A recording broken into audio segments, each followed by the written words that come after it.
Finally starts the series for subscriber rides. If you would like to have your project car, Mustang, Cobra, truck, or any other car, anything that's unique to you that people may find interesting that you would like to feature on the channel, there is a link down below for a video in the description. Also the email of where to send pictures to. I encourage people to be as detailed as possible and send as many pictures as possible, just so I can give all the info that I can about the build for the people watching the video. The first car featured for this video series is from Terminator. He has been a part of the channel for quite a long time, always been a very good subscriber as far as commenting on a lot of stuff and good interaction with him. He doesn't live too far from me. He's down in New Jersey, so maybe one day I'll get to actually see this car in person if I can plan a get-together at some point down the road.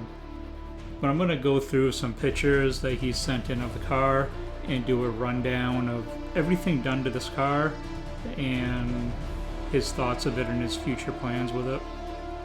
I'm going to read through the email that he sent, which will describe everything with the car, his future plans with it, and just general details about the car. Starts out with, I own a 2003 SVT Terminator Cobra built on 6/24/2002. Mineral grade convertible with a new engine with only 2,000 miles on it. The engine is fully built, bore 20 over, with CP pistons, ARP studs and bolts. Engine build and tune work done in 2018 by Pro Dyno Performance of South Carolina.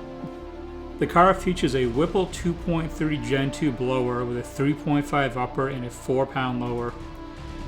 The engine dyno is at 621 to the wheels and 4 horsepower and 595 rear wheel torque at 18 psi and 93 pump gas. Very, very impressive numbers.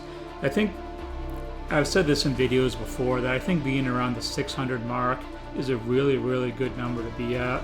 Completely safe with these cars, with the Terminators, and it's just a really, really fun street number to have where it's not too much for the street and it's plenty of power to have a lot of fun with.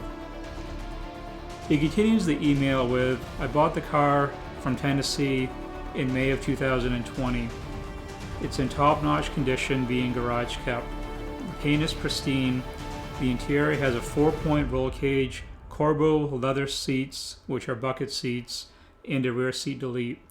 The car is also lowered, and underneath it has a Brembo brake system with calipers and drilled and cross-cut rotors, Maximum Motorsport full subframe connectors, tie rod ends, Coney adjustable front struts up front and rear Bilsteins, along with Eibach Pro springs. Also under the hood is a set of Maximum Motorsports caster camber plates. The wheels are two-tone gloss flat black XXR 570 18-inch, 9.5 in the front and 10.5 in the rear, with Toyo Proxy R888Rs, 275 35 18 in the front and 305 35 18 in the rear.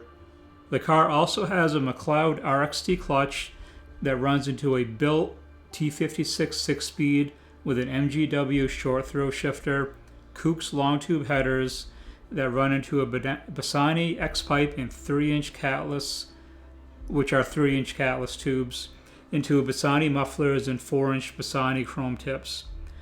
He says that he may add high-flow cats at some point because of New Jersey compliance, and also the car is very loud.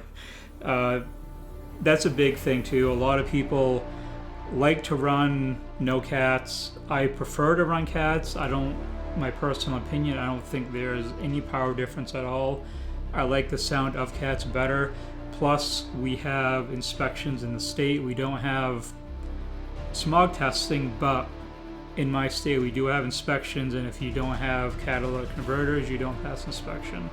You used to be able to get away with, I know a guy that knows a guy that will put a sticker on the car with no cats, but those days are gone. So I'm stuck in the same situation where I have to run cats, and even if I had the choice not to, I would probably anyway. He closes the email out with, "My Cobra is basically set up the way I want it for the street. No plans to track the car, just enjoy it as a weekend warrior. I do have a Grip Tech 3-inch upper pulley, and I may add in the near future once I get used to the power it already has." I think that being at the 600 mark or anything in that 600 range is a real good number to be at. The Grip Tech will definitely help out quite a bit. And overall, I would say Terminator's build is a very good example of just a very clean, well put together built Terminator Cobra. And back in the beginning of the email, as he says, is listed as mineral gray. And it was one of those colors that I didn't initially really pay much attention to, but I've seen mineral gray in person at a couple of shows, and the more I've seen it, the more I really like it. It's just a little bit lighter of a color than Dark Shadow, but it's still unique in its own right, and definitely a beautiful color, and I'm glad that I have seen them in person. And I hope that one day I get to see Terminator's car in person too. Like I said, he's not too far away from me. Maybe it's something down the road if I can plan a Northeast meetup at some point. It kind of fell apart the first time. I'm not going to get into all the details about that now, but I may do one that's a little bit closer to Mass, and then maybe one a little bit further up, but we'll have to see. But I think Tom's is one of the examples of what a lot of people strive for when building a Terminator Cobra. Just something that's really clean and well put together and reliable, and something that's at that 600 wheel horsepower range is just a really good solid number to have. It's nothing to scoff at. It will hurt a lot of feelings on the street as far as other cars go, and it's just a great overall build number to be at. I think that 600 wheel horsepower is just such a sweet spot with the Terminator Cobras.